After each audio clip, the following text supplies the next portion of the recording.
The smartest thing inside Siri today was built by Google, and Apple reportedly pays about $1 billion a year for it.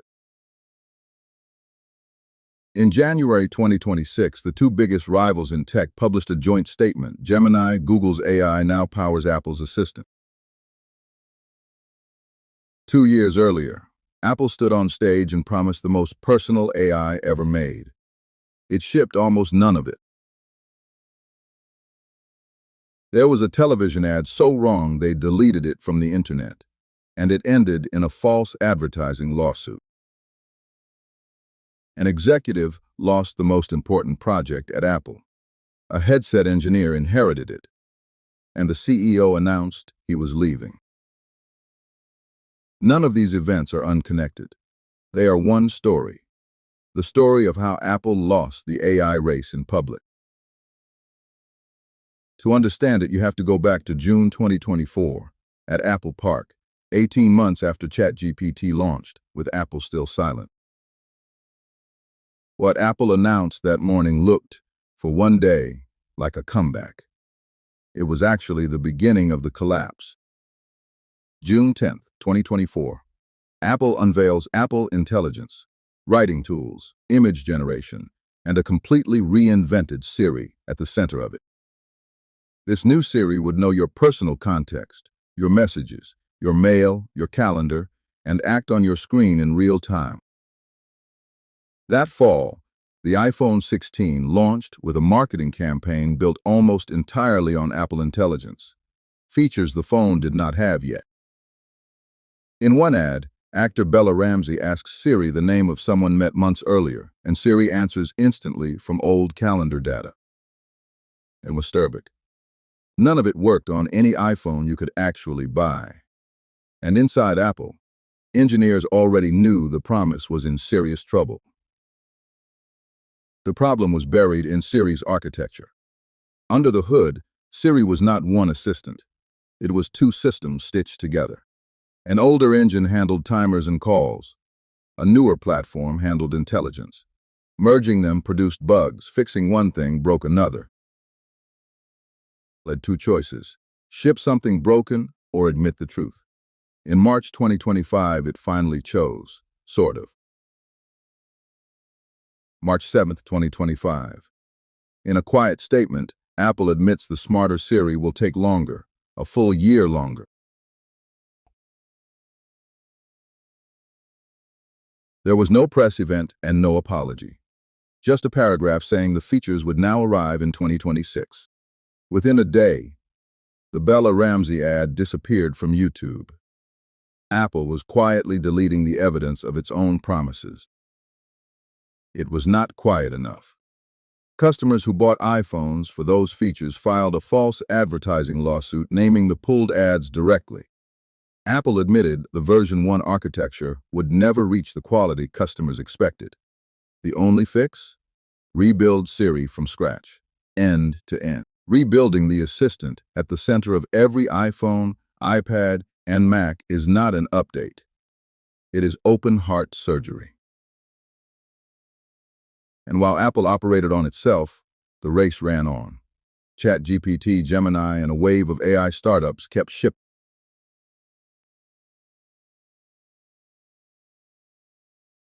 Somebody had to answer for it.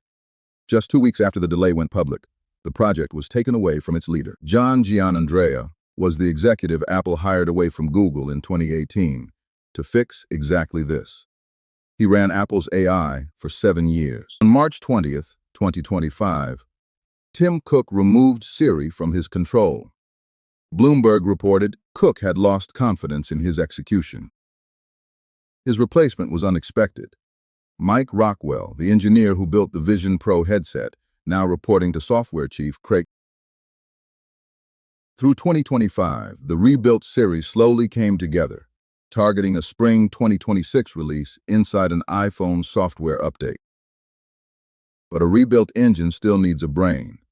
Apple's own cloud model had 150 billion parameters, and Siri needed 8 times more.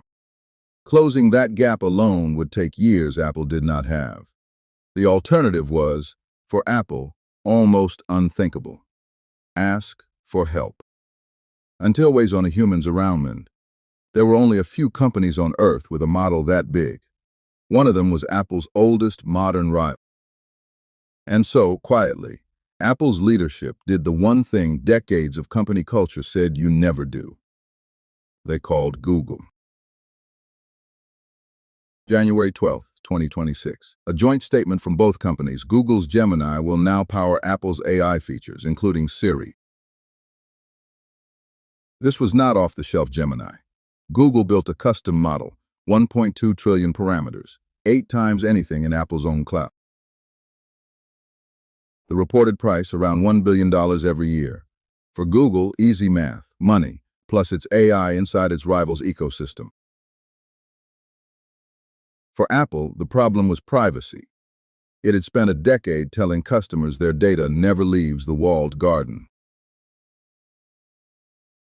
The answer was private cloud compute, Apple's own servers, running on Apple Silicon, standing between your iPhone and Google's model. Requests are anonymized before Gemini ever sees them, and Apple says none of it is stored or used to train Google's models.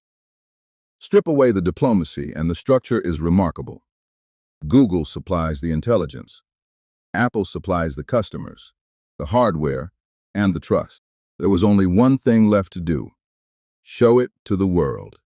And that stage held one more surprise. June 8, 2026, WWDC. Apple finally reveals the Siri it promised 2 years earlier: conversational, context-aware, and genuinely capable. The new Siri reads your messages, mail, photos, and whatever is on screen in real time, without ever switching apps. It even got its own standalone app with conversations you can scroll back through on the iPhone, the iPad, and the Mac. And then the actual surprise: Tim Cook announced this was his final WWDC. John Ternus takes over as CEO in September. So, did Apple lose the AI race? By the scoreboard, yes. It was 2 years late, and it pays a rival for the engine. But Apple has lost every race like this on purpose. It did not make the first phone, watch, or music player. Just the ones people bought. The real test starts now. A brand new Siri, a borrowed brain, and a brand new chief executive with everything left to prove. And if the borrowed brain works, the biggest winner is not Apple at all. How Google quietly won the AI war. That is the next story.